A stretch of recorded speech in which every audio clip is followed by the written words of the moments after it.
Misal Ridwan Kamil, ini kan politik bajing loncat, tidak relevan lagi dan Ridwan Kamil masuk ke Jakarta. Begitu juga kalau bicara Kaisang, mau logika dijungkir balikan bagaimanapun itu agak susah diterima di Jakarta. Belakangan para juru-juru bicara Ibu Megawati, orang-orang dekat Ibu Megawati sangat ramah, sangat santun, bahkan sangat waras. Kalau sampai Anies dijegal oleh PKS, Nasdem maupun PKB, maka saya kira kalau tekanan istana misal yang diperbincangkan bahwa elit-elit dari tiga partai ini tidak berani mengusung Anies karena ada operasi penegakan hukum, maka rakyat juga menangkan. Bagaimana kualitasnya RK? Nah, bagi Golkar, karena itu kader terbaik Golkar, kita berpandangan bahwa RK ini adalah sellable. Endorse dari Pak Prabowo dan Pak Jokowi untuk kemenangan calon itu gede nggak? Bukan. Jadi Pak Jokowi dengan Pak Prabowo itu nyerahkan kepada partai-partai itu mendiskusikan. Apa Mbak ikut cawe-cawe lagi? Udah menyerahkan kepada kita untuk diskusi. Kalau komunikasi pasti ada. Itu mutlak harus ada komunikasi. Kayak kemarin tidak ada instruksi. Bismillahirrahmanirrahim. Assalamualaikum warahmatullahi wabarakatuh. Sobat-sobat ngabarin kabar terkabar, semoga selalu dalam keadaan sehat walafiat serta diberikan rezeki yang halal, berkah, lancar, dan banyak. Kali ini kami akan membagikan video Habib Faisal Assegaf. Begitulah Bang Ngabalin memanggilnya. Ia berbicara terkait penjagalan Anies serta Ridwan Kamil, juga partai yang dulu mendukungnya menjadi pilpres, yaitu PKB, PKS, dan Nasdem. Ia mengingatkan untuk ketiga partai itu untuk tidak takut atas tekanan istana. Faisal Assegaf juga mengatakan bahwasannya Ridwan Kamil adalah politisi bajing loncat. Di lain video kami membagikan sebuah video dari Idrus Marham. Beliau ini adalah politisi dari Partai Golkar. Beliau menceritakan bagaimana proses pemilihan dari Ridwan Kamil. Dan ia menjelaskan juga tak ada keinginan atau perintah langsung dari Prabowo atau Presiden Jokowi untuk menunjuk Ridwan Kamil bertarung di Pilkada Jakarta. Ini adalah murni proses demokrasi yang ada di dalam koalisi Indonesia Maju. Bagaimana videonya? Mari kita simak bersama. Let's go. Karena ketiga menarik judul ini yang lebih spesifik bicara soal Anies, Bobi, dan Kaisang, ada harapan di kalangan kelompok perubahan.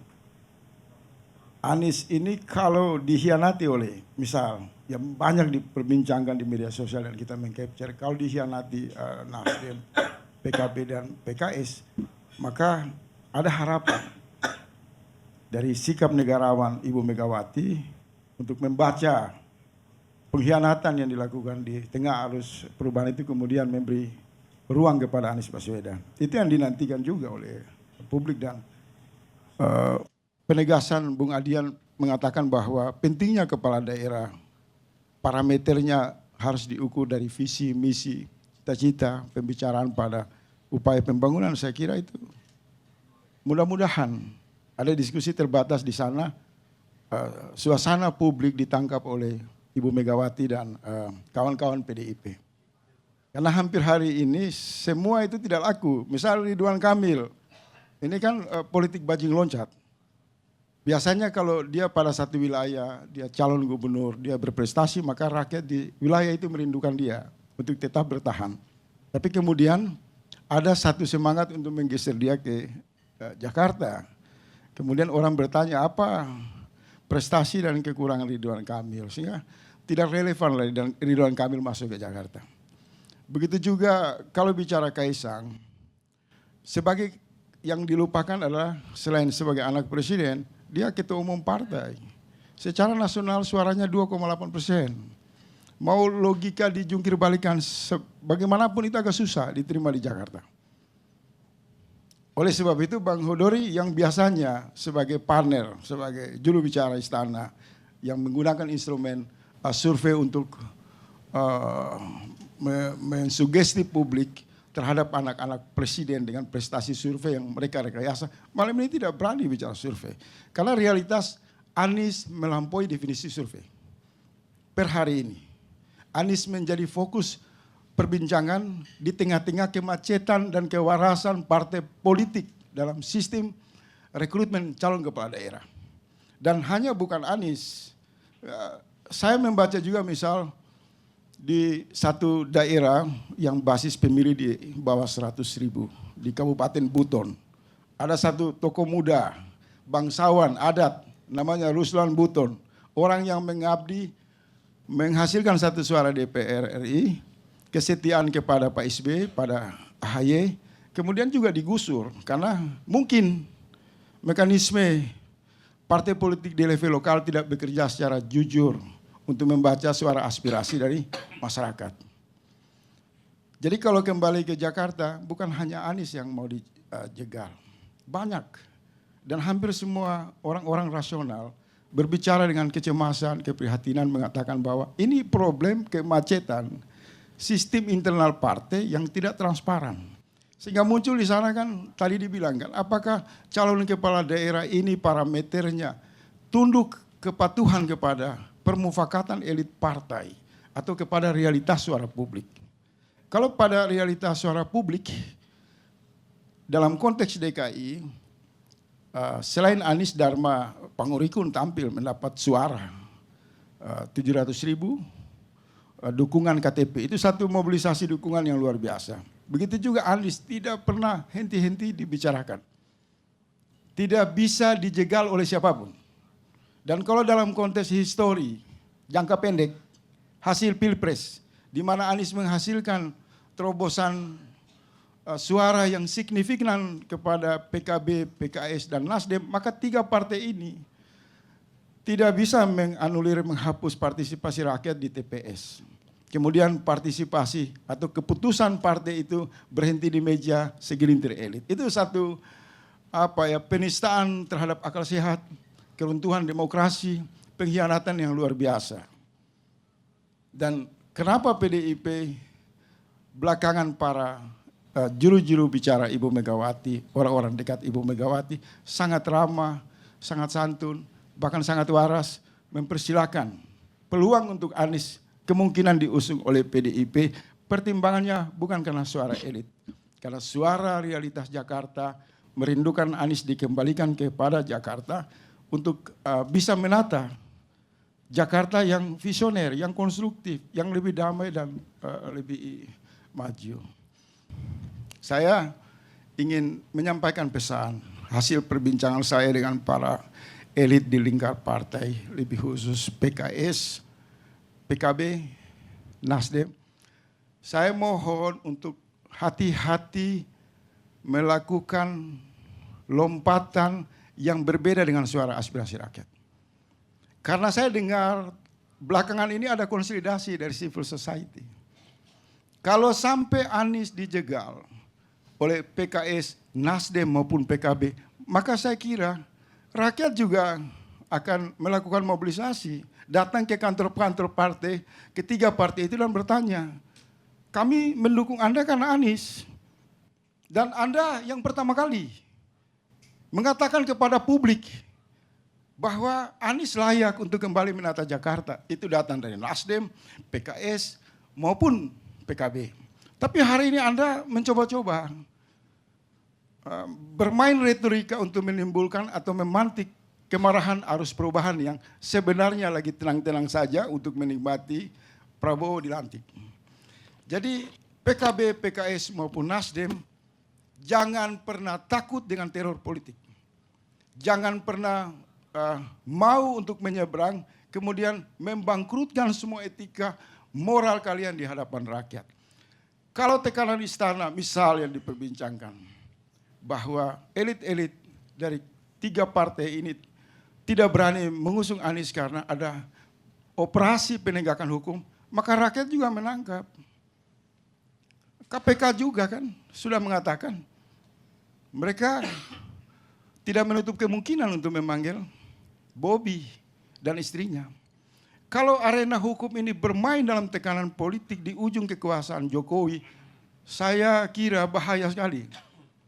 Penyanderaan partai politik ini bisa berakhir dengan satu penegasan yang sama dan sangat marah rakyat bersama partai politik yang terzalimi mengerucut pada satu tujuan. Masalah kerusakan demokrasi ini hanya bisa berakhir di masa depan kalau rejim Jokowi diseret ke jalur hukum. Jadi Pak Jokowi juga harus hati-hati ini. Biarkan dinamika otonomi daerah lewat pentas pilkada ini menjadi perekat persatuan nasional. Yang dibilang Bung Maman sangat luar biasa. Biarkan dinamika demokrasi lokal tidak dibajak dengan watak pencurian suara, pemilu curang. Kalau kerusakan level nasional kemarin dipersembahkan dengan membiarkan luka yang luar biasa. Sehingga rakyat tidak tahu partai mana menang dan partai mana kalah karena pemilu curang disepakati oleh hampir seluruh elit partai dan rakyat. Maka mohon yang masih tersisa, pilkada ini harus benar-benar dijadikan sebagai arena pintu masuk rekonsiliasi, rekonstruksi, sebagai perekat kepentingan nasional. Sebagai kritikus mungkin saya bisa menegaskan itu. Wabillahi taufik, wassalamualaikum warahmatullahi wabarakatuh. Misalkan DKI Jakarta. Jadi munculnya RK itu tidak secara tiba-tiba, tapi perlu proses panjang juga. Dilihat dari sisi, karena ini adalah pilgub, ini adalah kontestasi tokoh. Nah, dilihat ketokohannya. Bagaimana kualitasnya RK. Nah, bagi Golkar, karena itu kader terbaik Golkar, kita berpandangan bahwa RK ini adalah sellable. Kenapa dia sellable? Laku lah ya. Laku, memiliki nilai jual yang tinggi. Kenapa Mas Febi? Karena memiliki modal. Punya pengalaman, ya, kemudian juga punya konsep, ya, dan tentu konsep-konsep yang dimiliki sesuai dengan kebutuhan DKI Jakarta. Dan lain-lain sebagainya. Nah, ini kan sudah kalkulasinya seperti itu. Artinya sebenarnya menurut Abang, endorse dari Pak Prabowo dan Pak Jokowi untuk kemenangan calon itu gede nggak? Bukan. Tidak. Jadi Pak Jokowi dengan Pak Prabowo itu nyerahkan kepada partai-partai itu mendiskusikan. Apa Mbak ikut cawe-cawe lagi? Menyerahkan kepada kita untuk diskusi. Kalau komunikasi pasti ada. Itu mutlak harus ada komunikasi. Kayak kemarin tidak ada instruksi. Tapi bahasa kasarnya begitu. Dari Pak Prabowo tidak ada instruksi harus ini. Oh, nggak ada. Dari Pak Jokowi harus ini, tidak. Tetapi diserahkan kepada partai-partai, dibicarakan secara terbuka. Nah, dari situ tentunya karena kalkulasi politiknya semakin besar, semakin lebar, Golkar ya begini. Misalkan di Jawa Barat, Dedi yang adalah kader Gerindra. Ya, kita juga bagaimana ada kader Golkar di situ. Kalau bisa kader Golkar misalkan wakilnya. Lalu kemudian Ridwan Kamil di sini. Ya, dan dengan segala kalkulasi tadi itu, kita insya Allah kita bisa menang. PSI wakilnya? Ya, bisa saja. Bisa PSI Mas Kaisang. Bisa dari PKS. Sohibul Iman. Dan kalau misalkan kalau Sohibul mau, Pak Anies nggak dapat. Loh, kan namanya kita tawaran. Masa kita bilang, PKS kau tidak boleh. Nah, ini juga melanggar nilai-nilai demokrasi. Kalau ditawari mau, alhamdulillah. Alhamdulillah, barokah. Apalagi misalkan hubungan PKS pada tahun 2014 ketika pemilu dengan Pak Prabowo itu sangat suasana kebatinannya dekat. Jadi tidak ada hambatan gitu loh. Bang, tapi tadi kan disebutkan Pak Jokowi sama Pak Prabowo nggak cawe-cawe lah, serahkan pada Pak. Tidak, tetapi kalau komunikasi pasti. Tetapi instruksi itu tidak. Ngendorse nggak? Instruksi tidak. Kalau dari alternatif solusi-solusi tentu dalam diskusi itu muncul. Enggak, Pak. Pertanyaannya, Bang, ngendorse apa enggak? Ngendorse. Enggak. Oh, enggak. Ya. Saya katakan serahkan kepada ini kan kalkulasi bagaimana tiba-tiba ke Ridwan Kamil. Nah, lalu kemudian orang memperadabkan loh. Ini kan elektabilitasnya masih rendah. Nah, maaf nih Mas Febi, ini saya juga pernah dipeneliti. Ya, basic saya kan akademisi dan peneliti. Jadi tidak bisa dibandingkan sekarang bahwa ini saudara Anies buat tinggi kan hanya sekitar 29-30. Sementara Ridwan Kamil kan sudah ada 10, ada 15. Bahasa saya, Mas Anies yang sudah pernah mimpin 1 periode, calon presiden, dapatnya hanya 30 atau 29. Sementara Ridwan Kamil belum kerja apa-apa, sudah dapat. Sudah ada modalnya. Sudah ada modal. Artinya kalau misalkan nanti ada suatu dalam tanda kutip ya rekayasa sosial politik dalam arti komunikasi untuk meyakinkan bagaimana modalnya. Ya hitung-hitungan modal ini kan, modal dalam arti konsep ya. Ya siapa namanya? Pak Ridwan Kamil, pengalamannya dan lain-lain sebagainya. Dan juga kita kita bicara dengan Pak Ridwan Kamil. Jadi tidak, Ridwan Kamil bukan perintah. Ya. Tetapi dibicarakan secara apa namanya? Secara baik-baik juga bagaimana. Dan saya punya keyakinan ya Bu Ridwan Kamil sebagai kader terbaik Partai Golkar, ya namanya manusia juga ingin naik kelas misalkan. Ya. Saya katakan ke Mas Pebi, secara elektoral hitung-hitungannya kita untung Golkar kalau di Jawa Barat karena 30 juta lebih pemilihnya, di sini cuma sekitar berapa misalkan. Tetapi kader diberikan juga untuk milih dong. Mau naik kelas nanti di sini kan gengsinya juga beda meskipun sudah bukan ibu kota. Tetapi secara politik praktis dan secara internasional gengsinya luar biasa. Naik kelas. Ya nah setelah itu nanti berhasil di sini naik kelas lagi. Itu soal belakang ya. Soal belakang, Mas. Ini cara berpikir kita begitu, Bang. Ya, sobat-sobat ngabarin kabar terkabar. Begitulah pandangan dari Habib Faisal Assegaf dan juga Idrus Marham. Bagaimana pendapat Anda? Tulis di kolom komentar. Wassalamualaikum warahmatullahi wabarakatuh.